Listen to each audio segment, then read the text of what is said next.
So, slight correction on Captain America. He's actually 79 pieces. So, yeah, he's definitely the lowest piece count so far. But next up, we've got Iron Man. And, yeah, he's pretty cool, actually. I really like his eyes. See how we got printing on top of transparent squares? And that's pretty cool. It gives them a real kind of feeling of luminosity.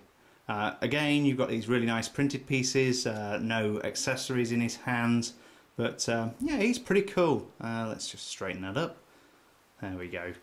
And yeah, that's Captain... sorry, no, that's not Captain America. That is Iron Man. And he is set number 41590, number 6 of the Brickhead series.